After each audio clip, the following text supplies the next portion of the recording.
मस्त असं आपलं गरमागरम उपीट तयार आहे बघा. शेंगदाणे टाकूयात छान असे वरून. खायच्या टायमिंगलाच टाकायचे म्हणजे ते मऊ पडत नाही. ज्याला आवडतात त्यांनी टाका, ज्यांना नाही आवडत त्यांनी स्किप केले तरी चालेल. थोडीशी साखर पण टाकली तरी चालते उपीटात. मस्त आपलं असं उपीट गरम गरम तयार, या खायला. नमस्कार मंडळी, श्री स्वामी समर्थ. तर आज जरा तब्येत बरी नाही आहे, म्हटलं छान असं उपीट बनवूया. तर छोटीशी सिंपल रेसिपी आहे, म्हटलं शेअर करावी तुमच्यासोबत. बघा, शेंगदाणे आहेत, बारीक चिरून घेतलेला कांदा, कढीपत्ता आहे आणि आपल्या हार्वेस्ट केलेल्या किचन गार्डनमधल्या मिरच्या वापरल्यात 2.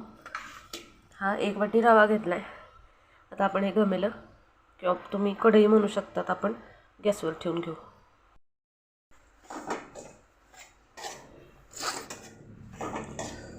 छान असं मस्त हे रवा आपण थोडा लालसर रंगावर आता भाजून घेऊयात.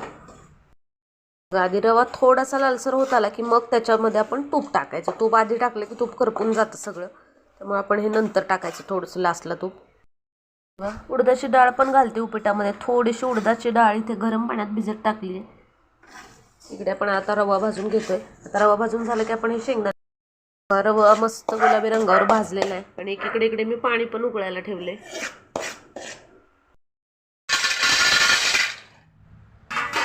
छान असे शेंगदाणे आता भाजून घ्यायचे. तर आता हे आता आज हे तुपात बनवणार आहे उपीट मी, त्यामुळं आधी हे कांदा वगैरे कोरडंच भाजून घ्यायचं आणि मग लास्टला तूप टाकायचं. इकडे पाणी उकळलेलं आहे आपलं.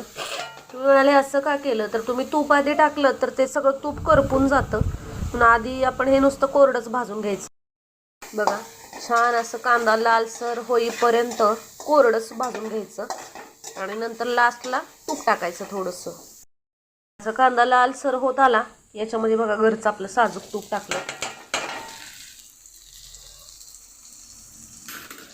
आणि छान असं आता बघा, आता आपलं हे तूप जे आहे आपण टाकलेलं आहे ना, तेलात नाही बनवत, तुपात बनवते. ते तूप जे टाकलं आहे ते आता आपलं करपणार नाही. अगदी 1-2-3 मिनटं फक्त परतलं की कांदा छान परत भाजला जातो. आता इथे चवीप्रमाणे मीठ टाकूयात आपण. आता उडदाची डाळ टाकूयात आपण, भिजवलेली उडदाची डाळ. किंचित हळद टाकायची, हळद ऑप्शनल आहे, टाकून घेऊया.